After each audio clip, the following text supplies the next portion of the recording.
الحمد لله نحمده ونستعينه ونستغفره ونعوذ بالله من شرور أنفسنا ومن سيئات أعمالنا من يهده الله فلا مضل له ومن يضلل فلا هادي له وأشهد أن لا إله إلا الله وحده لا شريك له وأشهد أن محمدا عبده ورسوله أما بعد فإن خير الحديث كتاب الله وخير الهدي هدي محمد صلى الله عليه وسلم وشر الأمور محدثاتها وكل محدثة بدعة وكل بدعة ضلالة وكل ضلالة في النار فأعوذ بالله السميع العليم من الشيطان الرجيم بسم الله الرحمن الرحيم يا أيها الذين آمنوا اتقوا الله حق تقاته ولا تموتن إلا وأنتم مسلمون يا أيها الناس اتقوا ربكم الذي خلقكم من نفس واحدة وخلق منها زوجها وبث منهما رجالا كثيرا ونساء واتقوا الله الذي تساءلون به والأرحام إن الله كان عليكم رقيبا يا أيها الذين آمنوا اتقوا الله وقولوا قولا سديدا يصلح لكم أعمالكم ويغفر لكم ذنوبكم ومن يطع الله ورسوله فقد فاز فوزا عظيما اما بعد محترم سامعین، آج ہم نوجوانوں، بزرگوں اور پیارے بچوں، پردہ نشی خواتین، ماں اور بہنوں، آج ہم دین کے بنیادی اصول میں سے ایک آخری تیسرا اصول جاننے کی کوشش کر رہے ہیں۔ پہلے ہم نے 2 اصول جانے، اللہ کی معرفت اور دوسرا اپنے دین کی معرفت۔ آج ہم انشاءاللہ اپنے رسول محمد الرسول اللہ صلی اللہ علیہ وسلم کی معرفت کے بارے میں مختصر طور پر جانیں گے۔ مختصر آپ صلی اللہ علیہ وسلم کے بارے میں جانیں گے۔ آپ صلی اللہ علیہ وسلم کا نام کیا تھا؟ محمد بن عبداللہ بن عبد المطلب بن ہاشم، یہ آپ صلی اللہ علیہ وسلم کا نام ہے۔ محمد بن عبداللہ بن عبد المطلب بن ہاشم، یہ آپ صلی اللہ علیہ وسلم کا نام ہے۔ آپ صلی اللہ علیہ وسلم بنو ہاشم سے تھے، ہاشم قبیلے سے تھے، اور ہاشم قبیلہ یہ قریش کا ایک برانچ تھی، قریش کی ایک برانچ تھی، اور قریش عرب کی ایک برانچ تھی، اور عرب اسماعیل علیہ السلام کی اولاد میں سے تھے، اور اسماعیل علیہ السلام ابو الانبیاء ابراہیم علیہ السلام کی اولاد میں سے تھے۔ تو لہذا آپ صلی اللہ علیہ وسلم کا نام محمد بن عبداللہ بن عبد المطلب بن ہاشم، یہ آپ صلی اللہ علیہ وسلم کا نام ہے۔ آپ صلی اللہ علیہ وسلم بنو ہاشم قبیلے سے تھے، اور بنو ہاشم قریش کی ایک برانچ تھی، ایک فرع تھی، اور قریش عرب کا ایک قبیلہ تھا، اور عرب اسماعیل علیہ السلام کی اولاد میں سے، جو اسماعیل علیہ السلام نبی ابو الانبیاء حضرت ابراہیم علیہ السلام کی ایک اولاد ہیں، کہ ایک فرزند ہیں۔ تو لہذا آپ صلی اللہ علیہ وسلم کا نسب نامہ اسماعیل علیہ السلام سے لے کر ابراہیم علیہ السلام تک پہنچتا ہے۔ آپ صلی اللہ علیہ وسلم کا پورا نسب نامہ کسی کو یاد ہے؟ محمد صلی اللہ علیہ وسلم کا پورا نام چین، محمد بن عبداللہ بن عبد المطلب بن ہاشم بن عبد مناف، یاد ہے کسی کو؟ ڈرو اللہ کے بندو، رسول کے سنتیوں، صلی اللہ علیہ وسلم کے امتیوں، جی، محمد بن عبداللہ بن عبد المطلب بن ہاشم بن عبد مناف بن قصی بن کلاب بن مرہ بن لؤی بن غالب بن فہر بن مالک بن نضر بن کنانہ بن خزیمہ بن مدرکہ بن الیاس بن مضر بن نزار بن معد بن عدنان۔ یہاں تک سارے اہل تاریخ متفق ہیں۔ اس کے بعد عدنان سے لے کر اسماعیل علیہ السلام تک اختلاف ہے۔ یہ اتفاق ہے کہ عدنان اسماعیل علیہ السلام کی اولاد میں سے ہیں، اور اسماعیل علیہ السلام ابراہیم علیہ السلام کی اولاد میں سے ہیں۔ ٹھیک ہے، رسول صلی اللہ علیہ وسلم کے یہ جو چین ہے تقریباً 21-22 نام ہیں، یہ یاد رکھیں۔ کوئی سیرت ہے رسول صلی اللہ علیہ وسلم کی، آپ صلی اللہ علیہ وسلم کی سیرت ہے، یہ یاد ہونا چاہیے۔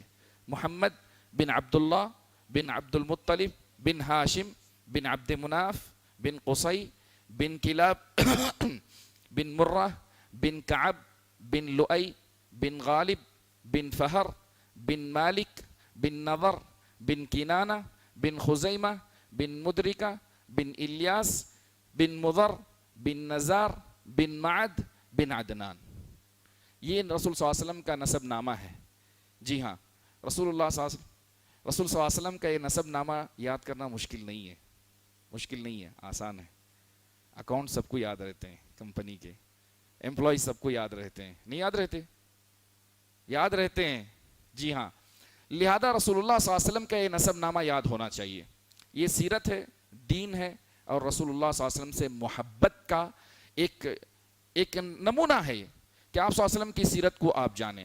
چلیں تو آپ صلی اللہ علیہ وسلم نے جملہ کتنی عمر پائی تھی؟ 63 سال آپ صلی اللہ علیہ وسلم نے عمر پائی تھی. شاباش بچوں. آپ صلی اللہ علیہ وسلم نے 63 سال عمر پائی تھی، جس میں سے 40 سال آپ نے نبوت سے پہلے کے گزارے اور 40 سال میں آپ صلی اللہ علیہ وسلم کو نبوت ملی. تو لہذا آپ صلی اللہ علیہ وسلم نے ٹوٹل 63 ایئرس عمر پائی. اور آپ صلی اللہ علیہ وسلم پیدا ہوئے کہاں پر؟ مکہ میں. مکہ میں پیدا ہوئے آپ صلی اللہ علیہ وسلم. تو 40 سال کی عمر آپ صلی اللہ علیہ وسلم کی نبوت سے پہلے کے دن گزرے. سب سے پہلے اللہ تبارک و تعالیٰ، بچوں آپ لوگ اب بس، ہاں، سب سے پہلے اللہ تبارک و تعالیٰ نے آپ کو نبی بنایا تو کون سی آیتیں نازل کی؟ اقرأ بسم ربک الذی خلق، اقرأ بسم ربک الذی خلق. سورہ علق کی آیتیں نازل فرمائی اللہ تعالیٰ نے. سورہ علق کی 5 آیتیں نازل فرمائی. اللہ نے اس کے بعد رسول اللہ صلی اللہ علیہ وسلم کو حکم دیا کہ آپ لوگوں کو توحید کی طرف بلائیں، شرک سے روکیں، رسالت کی طرف بلائیں. تو پھر اللہ نے آپ کو رسول یعنی 12 رسالت سے مشرف فرمایا. تو کون سی آیتیں نازل فرمائی؟ یا ایھا المدثر قم فانذر وربک فکبر وثیابک فطہر والرجز فہجر ولا تمنن تستکثر ولربک فاصبر. اللہ نے یہ آیتیں 7 آیتیں نازل کر کے رسول اللہ صلی اللہ علیہ وسلم کو رسالت عطا فرمائی. کہا رسول صلی اللہ علیہ وسلم سے، اے اوڑھ کر لپیٹ کر رہنے والے، اٹھ جائیے، ہوشیار ہو جائیے، لوگوں کو ڈرائیے، اللہ سے، شرک سے بچائیے. قم فانذر وربک فکبر، اپنے رب کی بڑائی بیان کیجئے، اپنے رب کی عظمت بیان کیجئے. وثیابک فطہر، اپنے کپڑوں کو پاک کیجئے یعنی بتوں کی گندگی سے پاک کیجئے. وثیابک فطہر والرجز فہجر، اور رہی بات گندگی، بت پرستی، اس سے دور رہیے، لوگوں کو دور رکھیے. والرجز فہجر ولا تمنن تستکثر، اور احسان مت جتائیے، زیادہ حاصل کرنے کی غرض سے احسان مت جتائیے، احسان مت جتائیے. ولا تمنن تستکثر ولربک فاصبر، اور اپنے رب کے لیے آپ صبر کیجئے. جو بھی مشکلات درپیش ہوں اپنے رب کے لیے آپ صبر کیجئے. بہرحال یہ 7 آیتیں اللہ نے نازل کی. اس میں ایک چھوٹی سی بات ہے، میں چلتے چلتے اشارہ کر دینا سمجھتا ہوں.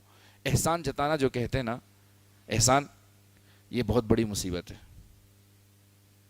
3 لوگ ایسے ہیں جن سے اللہ نہ بات کریں گے، نہ نگاہ اٹھا کر دیکھیں گے، نہ ان کا تزکیہ ہوگا، قیامت کے دن عذاب ہوگا. حضرت ابو ہریرہ رضی اللہ عنہ کی روایت صحیح مسلم کے اندر. تو ابو ذر رضی اللہ تعالیٰ عنہ نے کہا، اللہ کے رسول، جب رسول اللہ صلی اللہ علیہ وسلم نے بار بار یہ جملہ کہا تو حضرت ابو ذر رضی اللہ عنہ نے کہا، اللہ کے رسول، نامراد ہیں وہ لوگ، کون ہیں آپ بتائیے، کون ہیں وہ لوگ؟ تو رسول صلی اللہ علیہ وسلم نے کہا، وہ 3 لوگ جو اپنی ازار کو ٹخنے سے لے کر نیچے گھومتا ہے، مسبل ازار ہے. اور دوسرا وہ شخص ہے جو احسان کر کے، اچھائی کر کے احسان جتاتا ہے. تیسرا وہ شخص ہے جو اپنی تجارت میں جھوٹی قسمیں کھا کر اپنا سامان تجارت بیچتا ہے. المنفق سلعتہ بالحلف الکاذب. بلکہ اللہ تبارک و تعالیٰ نے سورہ بقرہ کی آیتیں دیکھیں کہ احسان، نیکی کرنے کے بعد، صدقات و خیرات کرنے کے بعد احسان کرنے والے کو، احسان جتانے والے کو کہا اللہ نے کہ اس کا صدقات اور خیرات بیکار ہیں. عربی شاعر کہتا ہے، افسدت بالمن ما اسدیت من حسن، افسدت بالمن ما اسدیت من حسن، لیس الکریم اذا اسدی بمنانی. جو بھی تم نے سخاوت کی ہے وہ ایک احسان جتا کے برباد کر ڈالا. حقیقی معنوں میں سخی وہ ہے جو اچھائی کرنے کے بعد احسان نہیں جتاتا. لیس الکریم اذا اتی بمنانی، اذا اسدی بمنانی. حقیقی معنوں میں سخی وہ ہے جو سخاوت کرنے کے بعد کبھی احسان نہیں جتاتا. تو عموماً رسول اللہ صلی اللہ علیہ وسلم کو یہ تعلیمات دی گئی اور آپ صلی اللہ علیہ وسلم کو رسالت دی گئی. تو لہذا یہ 7 آیتیں جب نازل کیں تو رسول اللہ صلی اللہ علیہ وسلم رسالت پہنچانے کے لیے آگے بڑھے، لوگوں کو توحید کی دعوت دینے لگے، اور رسول اللہ صلی اللہ علیہ وسلم لوگوں کو اللہ کی طرف بلانے لگے اور شرک سے روکنے لگے. اس کے بعد آپ صلی اللہ علیہ وسلم 10 سال کے بعد اللہ نے 7 آسمانوں کی سیر کروائی، معراج پر لے گئے، اور یہاں رسول اللہ صلی اللہ علیہ وسلم کو اللہ نے ایک انعام سے نوازا. ہماری امت محمدیہ رسول اللہ صلی اللہ علیہ وسلم کی امت پر 5 وقت کی نمازیں فرض کی گئیں. پھر اس کے بعد رسول اللہ صلی اللہ علیہ وسلم نے ہجرت فرمائی. ہجرت کہتے ہیں کہ آپ صلی اللہ علیہ وسلم نے مکہ چھوڑ کر مدینے کی طرف ہجرت کی. بلاد کفر کو چھوڑ کر بلاد اسلام کی طرف منتقل ہونے کا نام یہ ہجرت ہے. تو رسول اللہ صلی اللہ علیہ وسلم مدینہ جب ہجرت فرمائے تو یہاں رسول اللہ صلی اللہ علیہ وسلم نے ہجرت کے بعد لوگوں کو ساری تعلیمات دیں. سارے جیسے توحید، رسالت، آخرت یہ آپ صلی اللہ علیہ وسلم مکہ میں پڑھاتے تھے. اب یہاں آنے کے بعد ان کے ساتھ ساتھ آپ صلی اللہ علیہ وسلم نے نماز، روزہ، قبلے کا بدل جانا، زکوٰۃ، حج، امر بالمعروف، نہی عن المنکر، حلال و حرام کے سارے مسائل. الغرض دین میں کوئی ایسی تشنگی نہ چھوڑی رسول صلی اللہ علیہ وسلم نے. دین و دنیا کے سارے مسائل آپ صلی اللہ علیہ وسلم نے واضح کر دیے. دین و دنیا کے سارے مسائل آپ صلی اللہ علیہ وسلم نے واضح کر دیے. اور اللہ کا فضل اس امت پر یہ ہوا کہ رسول اللہ صلی اللہ علیہ وسلم کا یہ دین مکمل ہوا. سورہ مائدہ کی آیت نمبر 3 اللہ نے کہا الیوم اکملت لکم دینکم واتممت علیکم نعمتی ورضیت لکم الاسلام دینا. تو رسول اللہ صلی اللہ علیہ وسلم جب ہجرت کر کے گئے بلاد کفر سے بلاد اسلام کی طرف منتقل ہونا یہ نام ہے ہجرت کا. اللہ تعالیٰ نے سورہ عنکبوت کی آیت نمبر 56 میں فرمایا 56 میں یا عبادی الذین آمنوا ان ارضی واسعۃ فایای فاعبدون. اے میرے بندو جو ایمان لائے ہو، اللہ نے کہا اے میرے بندو جو ایمان لائے ہو یقیناً میری زمین کشادہ ہے، تم لہذا صرف میری ہی بندگی کرو، تم صرف میری ہی عبادت کرو. امام بغوی رحمہ اللہ نے اپنی تفسیر کے اندر نقل کیا ہے کہ اللہ نے اس آیت کو اس وقت نازل کیا جو کچھ لوگ مکہ ہی میں رہ گئے، ہجرت نہیں کر پائے تھے، تو اللہ نے ان کو اہل ایمان سے خطاب کیا. امام احمد بن حنبل رحمہ اللہ نے اپنی مسند میں اور ابو داؤد نے بھی اور دارمی نے اپنے سنن کے اندر نقل کیا ہے معاویہ رضی اللہ تعالیٰ عنہ سے کہ ہجرت کب تک ختم نہیں ہوگی؟ جب تک کہ توبہ ختم نہیں ہوگی. اور توبہ کب تک ختم نہیں ہوگی؟ جب تک کہ سورج مغرب سے طلوع نہ ہو جائے. اللہ اکبر، قیامت نہ آ جائے. اللہ اکبر. اللہ مجھے اور آپ کو توبہ کی توفیق نصیب فرمائے. مرنے سے پہلے توبہ ضروری ہے، ہر انسان توبہ کرے، توبہ میں دیر نہ کرے. تو لہذا جب تک توبہ ختم نہیں ہوگی ہجرت ختم نہیں ہوگی. اور جب تک توبہ ختم نہیں ہوگی، کب تک نہیں ہوگی؟ جب تک کہ سورج مغرب سے طلوع نہیں ہو جائے گا. اللہ مجھے اور آپ کو صحیح توبہ کی توفیق نصیب فرمائے، ہمیں گناہوں سے پاک کرے. امام احمد بن حنبل رحمہ اللہ نے کہا جب تک مشرکین سے آمنا سامنا ہوگا تب تک کہ ہجرت باقی ہے. یہ امام احمد بن حنبل رحمہ اللہ کی روایت ابن عساکر نے نقل کی ہے اور مناوی نے کنوز الحقائق میں ذکر کیا. چلیں آگے بڑھتے ہیں. رسول اللہ صلی اللہ علیہ وسلم نے جب ہجرت کی ساری تعلیمات آپ صلی اللہ علیہ وسلم نے بتا دی، پھر آپ صلی اللہ علیہ وسلم اس دنیا سے رخصت ہو گئے. وہ دن سب سے بڑا غمناک دن تھا جب مدینے والوں پر اللہ نے یہ نازل فرمایا اذا جاء نصر اللہ والفتح ورأیت الناس يدخلون فی دین اللہ افواجا فسبح بحمد ربک واستغفر انہ کان توابا. اس آیت کے اترنے کے بعد حضرت ابو بکر رضی اللہ تعالیٰ عنہ سمجھ گئے تھے کہ رسول اللہ صلی اللہ علیہ وسلم اس دنیا سے رخصت ہونے والے ہیں. جس دن رسول صلی اللہ علیہ وسلم کی رخصتی ہوئی اس دن سارا مدینہ سیاہ ہو گیا تھا. سارے لوگ غم میں تھے کہ رسول اللہ صلی اللہ علیہ وسلم اس دنیا سے رخصت ہو گئے ہیں. کسی کو یہ یقین نہیں آتا تھا کہ رسول اللہ صلی اللہ علیہ وسلم اب اس دنیا میں نہیں رہے، اس دنیا میں اب نہیں رہے. لیکن وہ ابو بکر رضی اللہ تعالیٰ عنہ صحابہ نے جنہوں نے آپ صلی اللہ علیہ وسلم پر ایمان لایا تھا، انہوں نے بتایا کہ ہر انسان کو اس دنیا سے جانا ہے اور محمد صلی اللہ علیہ وسلم بھی اس دنیا سے رخصت ہو چکے ہیں. الغرض رسول اللہ صلی اللہ علیہ وسلم اس دنیا سے رخصت ہو گئے لیکن ان کا دین قیامت تک باقی ہے.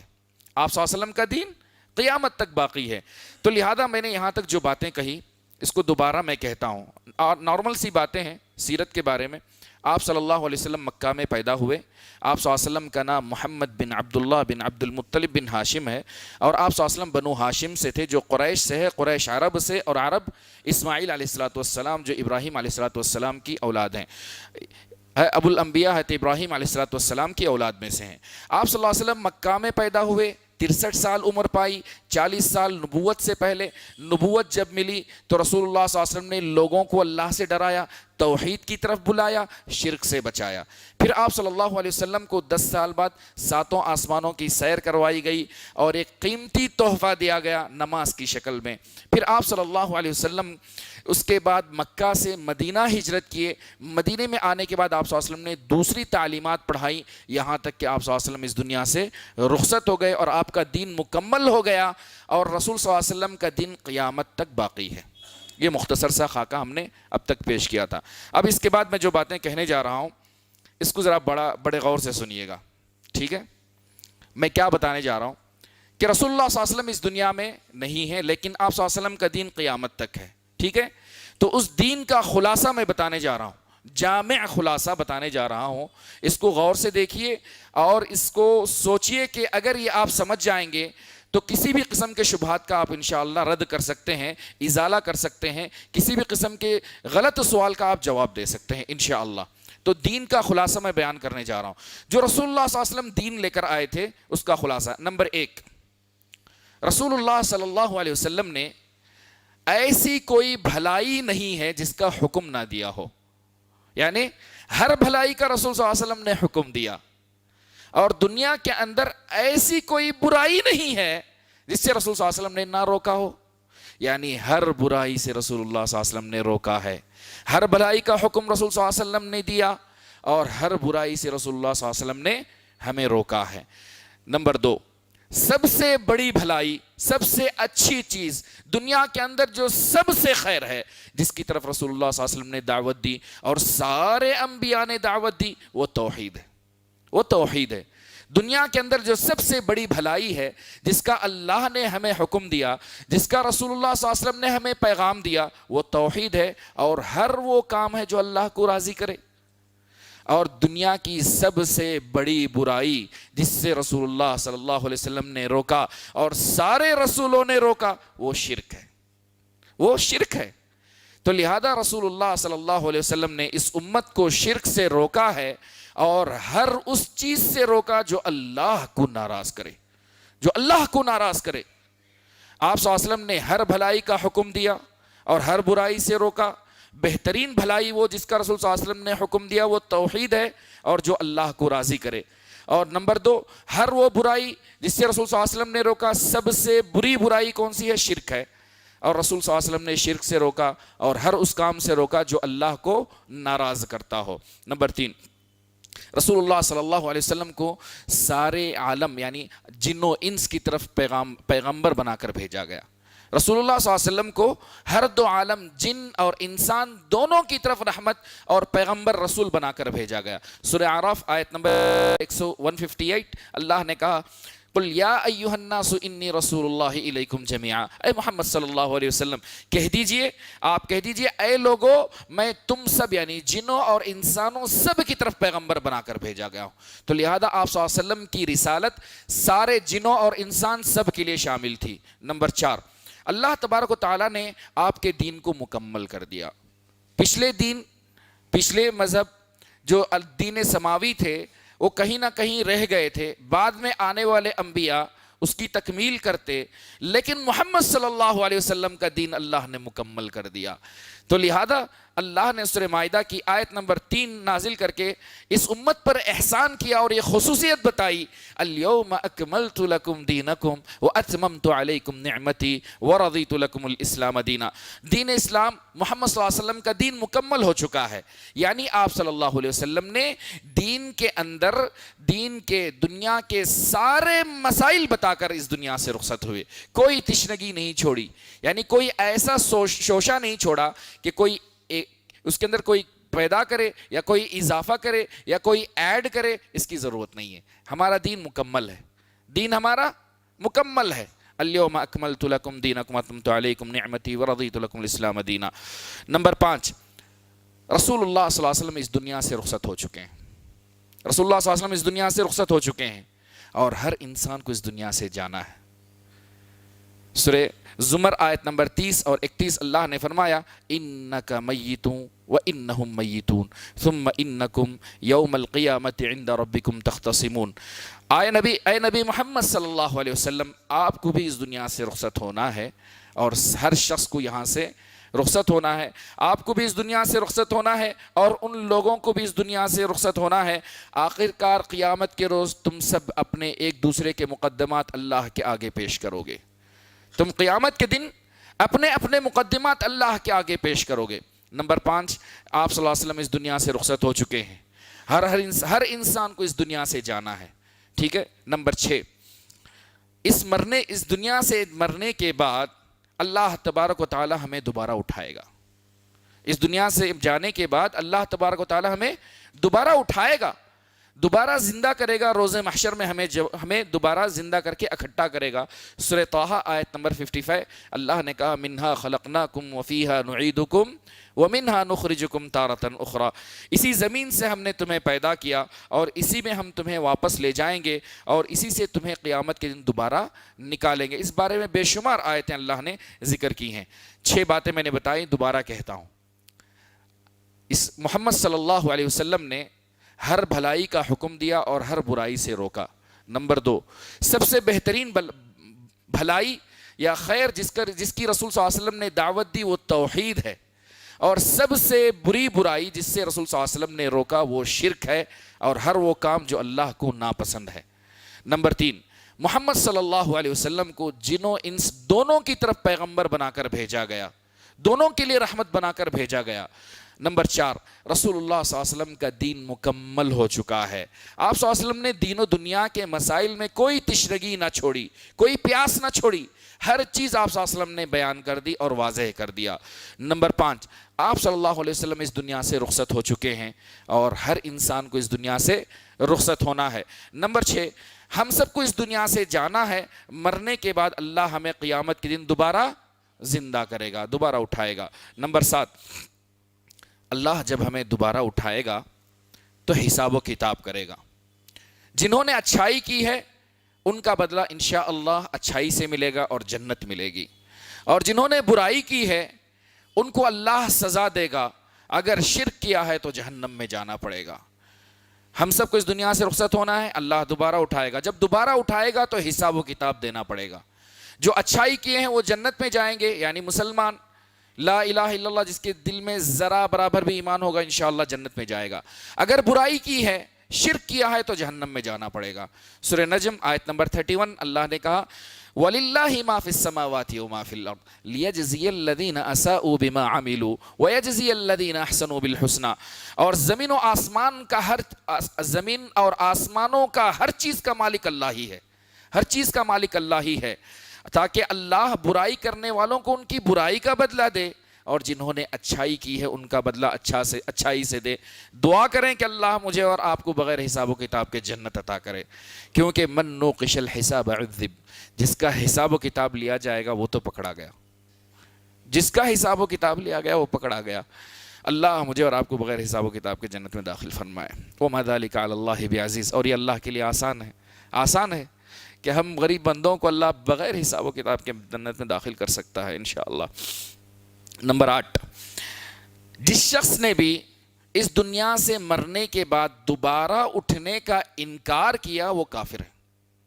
آخرت کے دن کا جس نے بھی انکار کیا وہ کافر ہے، وہ مسلمان نہیں ہے، کیونکہ سورہ جاثیہ کی آیت نمبر 24 کے اندر اللہ نے کہا کہ یہ مشرکین کہتے ہیں کہ اس دنیا میں جینا اور مرنا اور یہاں سے جانا ہے، یہ زمانہ ہمیں ہلاک کرے گا، دوبارہ اٹھنا نہیں ہے۔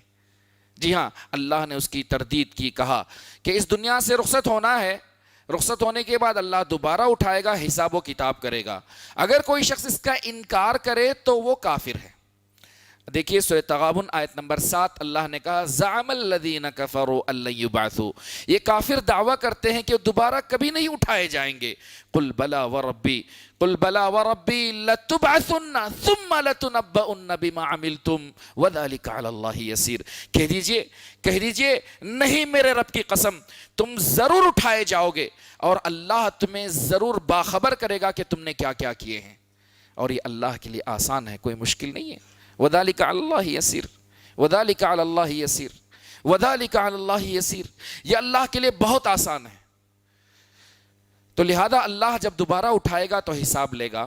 اگر کوئی شخص آخرت کے دن کا انکار کرے تو وہ کافر ہے، کیونکہ اللہ نے کہا زعم الذین کفروا، کافروں نے دعویٰ کیا کہ وہ اللہ انہیں دوبارہ نہیں اٹھائے گا۔ نمبر 9، اللہ تبارک و تعالیٰ نے سارے رسولوں کو جو تعلیمات دی ہیں وہ توحید کی دعوت ہے اور شرک سے روکنے کے لیے اللہ نے حکم دیا۔ رہی بات، اللہ نے سارے رسولوں کو خوشخبری دینے والا بھیجا جنت کی اور ڈرانے والا بھیجا جہنم سے۔ اللہ نے سارے رسولوں کو جنت کی خوشخبری دینے والا بھیجا اور جہنم سے ڈرانے والا بنا کر بھیجا۔ سورہ نساء آیت نمبر 165 اللہ نے کہا رسولا مبشرین ومنذرین لئلا یکون للناس علی اللہ حجۃ بعد الرسل، سارے رسول خوشخبری دینے والے اور ڈرانے والے بنا کر بھیجے گئے تاکہ ان کو مبعوث کر دینے کے بعد لوگوں کے پاس اللہ کے مقابلے میں کوئی حجت باقی نہ رہے۔ تو پتہ یہ چلا کہ اللہ نے سارے رسولوں کو جنت کی خوشخبری دینے والا اور جہنم سے ڈرانے والا بنا کر بھیجا۔ نمبر 10، رسولوں میں سب سے پہلے رسول نوح علیہ السلام ہیں اور آخری رسول محمد صلی اللہ علیہ وسلم ہیں۔ رسول اللہ صلی اللہ علیہ وسلم، رسولوں میں سب سے پہلے رسول نوح ہیں، نوح علیہ السلام، اور آخری رسول محمد الرسول اللہ صلی اللہ علیہ وسلم ہیں، اور آپ صلی اللہ علیہ وسلم خاتم النبیین ہیں، آپ کے بعد کوئی نبی نہیں ہے، آپ کے بعد کوئی نبی نہیں ہے، آپ صلی اللہ علیہ وسلم خاتم النبیین بنا کر بھیجے گئے۔ اللہ نے کہا سورہ نساء آیت نمبر 163 اِنَّا أَوْحَيْنَا إِلَيْكَ كَمَا أَوْحَيْنَا إِلَى نُوحٍ وَالنَّبِيِّينَ مِن بَعْدِهِ، اے نبی محمد صلی اللہ علیہ وسلم، ہم نے آپ کی طرف بھی وحی بھیجی ہے، ایسے ہی وحی بھیجی جیسے ہم نے نوح علیہ السلام کی طرف وحی بھیجی تھی۔ تو 10 نمبر، رسولوں کو اللہ نے اس دنیا میں بھیجا تو سب سے پہلے رسول نوح علیہ السلام اور آخری رسول محمد رسول اللہ صلی اللہ علیہ وسلم ہے، اور رسول اللہ صلی اللہ علیہ وسلم خاتم النبیین ہیں، آپ کے بعد کوئی نبی نہیں ہے۔ 11 نمبر، جتنے بھی رسول اللہ نے بھیجے ہیں، نوح علیہ السلام کو لے کر رسول، جتنے بھی رسول اللہ نے بھیجے ہیں نوح علیہ السلام سے لے کر محمد صلی اللہ علیہ وسلم کی طرف، سب کی دعوتوں کا خلاصہ اللہ کی طرف، اللہ کی دعوت، اللہ کی عبادت کی طرف لوگوں کو بلانا۔ ان اعبدوا اللہ ما لکم من الہ غیرہ، تم صرف ایک اللہ کی عبادت کرو، اس کے علاوہ کوئی عبادت کے لائق نہیں ہے، اس کے علاوہ کوئی عبادت کے لائق نہیں ہے۔ ہر رسول نے اپنی امتیوں کو صرف اللہ کی عبادت کا حکم دیا اور طاغوت سے بچایا۔ کس سے بچایا؟ طاغوت سے۔ طاغوت، جی ہاں، طاغوت کیا ہے میں آگے چل کر بتاتا ہوں۔ 11 نمبر، ہر امت نے نوح علیہ السلام سے لے کر محمد صلی اللہ علیہ وسلم، ہر نبی نے اپنی امتوں کو عبادت کا حکم دیا اور طاغوت کی عبادت سے بچایا، طاغوت کی عبادت سے بچایا۔ رہی بات، آخری بات یہ ہے کہ ہر انسان پر طاغوت کا کفر کرنا واجب ہے، طاغوت کا کفر کرنا واجب ہے۔ آئیے جو 6 باتیں میں نے آخری میں بتائی اس کو ریپیٹ کرتا ہوں، پھر طاغوت کی طرف آتا ہوں۔ میں نے کہا شروع سے کہوں؟ نہیں چاہیے نا، شروع سے کہنا ہے خلاصہ، شروع سے گناؤں؟ چلیں۔ ہر رسول صلی اللہ علیہ وسلم نے ہر قسم کی بھلائی کا حکم دیا اور ہر برائی سے روکا۔ بہترین بھلائی جس کا رسول صلی اللہ علیہ وسلم نے حکم دیا وہ کیا ہے؟ توحید ہے۔ سب سے بڑی برائی جس سے رسول صلی اللہ علیہ وسلم نے روکا وہ شرک ہے۔ رسول صلی اللہ علیہ وسلم کو جنوں انس دونوں کی طرف رسول بنا کر بھیجا گیا تھا، اور رسول صلی اللہ علیہ وسلم کا دین مکمل ہو چکا ہے، اس میں کوئی تشنگی باقی نہیں ہے۔ الیوم اکملت لکم دینکم، اس دنیا سے سارے رسول رخصت ہو گئے، اور اسی طرح میرے محمد رسول اللہ صلی اللہ علیہ وسلم بھی اس دنیا سے رخصت ہو گئے ہیں۔ اور رہی بات کہ اس دنیا سے رخصت ہونے کے بعد اللہ دوبارہ ہمیں زندہ کرے گا، دوبارہ ہم سب کو جمع کرے گا۔ رہی بات جب اللہ ہمیں اٹھائے گا روز محشر میں تو حساب و کتاب لے گا، جو اچھے ہیں ان کو اچھائی کا بدلہ اچھائی سے دیا جائے گا، اور برے لوگوں کو برائی کا بدلہ برائی سے دیا جائے گا، اور میرا رب ذرا برابر بھی ظلم نہیں کرے گا۔ وما ربک بظلام للعبید۔ نمبر 7، میں نے کہا دوبارہ اٹھائے جانے کے بعد جب حساب و کتاب لیا جائے گا تو اعمال کا بدلہ اچھائی کا بدلہ اچھائی سے اور برائی کا بدلہ برائی سے دیا جائے گا۔ نمبر 8، اگر کسی نے آخرت کے دن کا انکار کیا تو وہ کافر ہے۔ نمبر 2، اللہ تبارک و تعالیٰ نے سارے رسولوں کو جنت کی خوشخبری دینے والا بنا کر بھیجا اور جہنم سے ڈرانے والا بنا کر بھیجا۔ نمبر 10، رسولوں میں سے سب سے پہلے رسول نوح علیہ السلام ہیں، اور آخری رسول محمد رسول اللہ صلی اللہ علیہ وسلم ہیں۔ رسول صلی اللہ علیہ وسلم آخری نبی ہیں، آپ کے بعد کوئی نبی نہیں رہ گئے۔ ہر امت نے محمد صلی اللہ علیہ وسلم اور ان سے پہلے سارے سارے رسولوں نے، ہر امت پر جو رسول بھیجے گئے، ہر نبی رسول نے لوگوں کو اللہ کی عبادت کا حکم دیا، صرف اللہ کی عبادت کا حکم دیا اور طاغوت سے بچایا، طاغوت کی عبادت سے منع کروایا۔ سورہ نحل کی آیت نمبر 36 ہے۔ اللہ نے طاغوت کی عبادت سے کفر کرنے کو کہا کہ طاغوت کی عبادت کا جب تک انکار نہیں کرو گے پکے مومن نہیں ہوگے۔ ٹھیک ہے، وہ طاغوت کیا ہے؟ طاغوت کہتے ہیں جو بھی باطل معبود، اللہ کو چھوڑ کر جو بھی باطل معبود ہے، ٹھیک ہے، میرے الفاظ پہ غور کیجئے گا، جو بھی باطل معبود یا متبوع، ایسا شخص جو لوگوں کو زبردستی اپنی پیروی کی طرف بلائے، متبوع یا مطاع، یا لوگ جس کے چیلے بن کر گھومے، ہر باطل معبود یا مطاع جس کی لوگ جو اپنی لوگوں کو اپنی متبوع یعنی لوگوں کو اپنی پیروی کی طرف زبردستی بلائے، یا لوگ زبردستی اس کے چیلے بن کر گھومے، مطاع، ہر وہ چیز جو بندے کو بندگی سے نکال کر، اللہ کی بندگی سے نکال کر غیروں کی بندگی کی طرف لے جائے، وہ سارا طاغوت ہے۔ طاغوت کی بہت قسمیں ہیں، دوبارہ میں کہتا ہوں، ہر باطل معبود یا لوگوں کو اپنی پیروی کی طرف جو بلائے زبردستی، یا لوگ اس کے پیچھے چیلے بن کر گھومے زبردستی، جی ہاں، جو لوگوں کو اللہ کی بندگی سے ہٹا کر، اللہ کی بندگی سے ہٹا کر باطل معبود کی بندگی یا اپنی بندگی کی طرف بلائے، اپنی عبادت کی طرف بلائے، یہ طاغوت ہے۔ سہبارہ کہتا ہوں میں، طاغوت سمجھنا ضروری ہے۔ میں آگے چل کر ابن القیم رحمہ اللہ کی ایک عبارت نقل کروں گا جس میں صاف طور پر واضح ہو جائے گا، ہر باطل معبود جو لوگوں کو اللہ کی بندگی سے ہٹا کر اپنی بندگی کی طرف لے جائے، وہ طاغوت ہے۔ رحمک اللہ۔ موٹے الفاظ میں بول دوں کیا؟ موٹے الفاظ میں بولوں، پیراں مریداں چیلے چبیٹے سب، جی ہاں، سمجھ میں آ گیا؟ یہی ہے۔ آئیے، ابن القیم رحمہ اللہ نے نقل کیا ہے کہ طاغوت بے شمار ہیں، دنیا کے اندر طاغوت بے شمار ہیں، اللہ نے ہمیں حکم دیا ہے۔ سورہ نحل کی آیت نمبر 36 میں نے کہا، وَلَقَدْ بَعَثْنَا فِي كُلِّ أُمَّةٍ رَسُولًا أَنِ اعْبُدُوا اللَّهَ وَاجْتَنِبُوا الطَّاغُوتَ، ہم نے ہر رسول، ہر امت میں ایک رسول بھیجا ہے جس نے بھی، ہر رسول نے لوگوں کو خبر کیا کہ صرف اللہ کی عبادت کرو اور طاغوت سے بچو۔ سورہ نحل آیت نمبر 36۔ طاغوت سے بچنا یہ ضروری ہے، طاغوت سے بچنا ضروری ہے۔ یہ توحید جاننے والوں، توحید سمجھنے والوں، جان لو کہ توحید جاننے والا طاغوت سے بچنا ضروری ہے۔ جی ہاں، رہی بات ابن القیم رحمہ اللہ نے نقل کیا کہ طاغوت بے شمار ہیں، لیکن ان کے بڑے سرغنہ 5 ہیں۔ طاغوت کے بڑے سرغنہ 5 ہیں۔ سب سے بڑا طاغوت کون ہے؟ بہت اچھے، شیطان ہے، ابلیس ہے۔ اللہ مجھے اور آپ کو اس کے شیطان کے ہر ہتھ کنڈے سے محفوظ رکھے، ہر فتنے سے محفوظ رکھے۔ سب سے بڑا طاغوت کون ہے؟ ابلیس ہے، شیطان ہے۔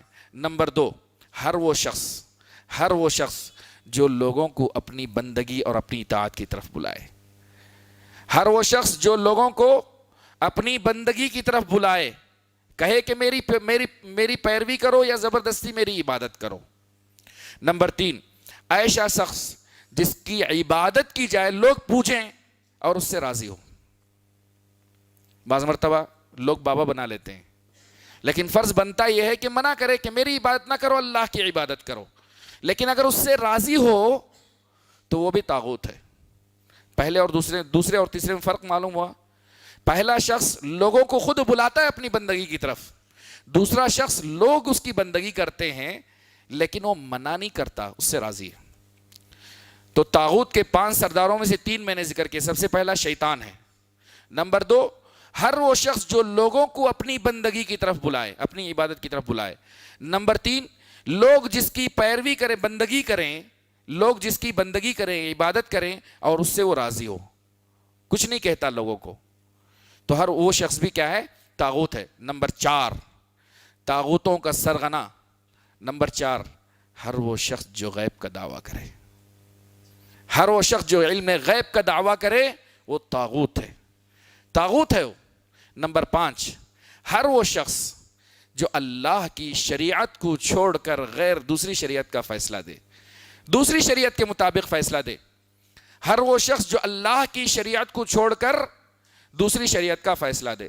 تو طاغوتوں کے سرغنہ 5 ہیں۔ سب سے پہلا شیطان ہے، نمبر 2 جو لوگوں کو اپنی عبادت کی طرف بلائے، نمبر 3 لوگ جس کی عبادت کریں اور اس سے راضی ہو، نمبر 4 جو غیب کا دعویٰ کرے، نمبر 5 جو اللہ کی شریعت کو چھوڑ کر دوسری شریعت پر یا دوسری فیصلہ کرے۔ آخر میں یہ کہنا چاہتا ہوں کہ خلاصہ توحید کا لا الہ الا اللہ محمد الرسول اللہ کے صحیح معنی اور مفہوم کو سمجھیں۔ رأس الدین کی اصل چیز اسلام ہے اور اس کا بنیادی ستون نماز ہے، اور اعلیٰ ترین مقام جہاد فی سبیل اللہ ہے۔ اللہ تبارک و تعالیٰ سے دعا ہے کہ اللہ تبارک و تعالیٰ مجھے اور آپ کو دین کی رسی کو مضبوطی سے تھامنے والا، صحیح معنوں میں توحید کو سمجھنے والا اور اس پر عمل کرنے والا بنائے۔ تو لہذا آج الحمدللہ یہ اصول الثلاثہ یعنی 3 بنیادی اصول کا درس ختم ہوتا ہے۔ دعا کرتا ہوں کہ اللہ مجھے اور آپ کو سننے اور کہنے سے زیادہ عمل کی توفیق عطا فرمائے، آمین۔ جزاکم اللہ خیراً۔ اللہ کا شکر ہے، پھر آپ لوگوں کا شکر ہے کہ آپ نے ساتھ دیا۔ والسلام علیکم ورحمۃ اللہ وبرکاتہ۔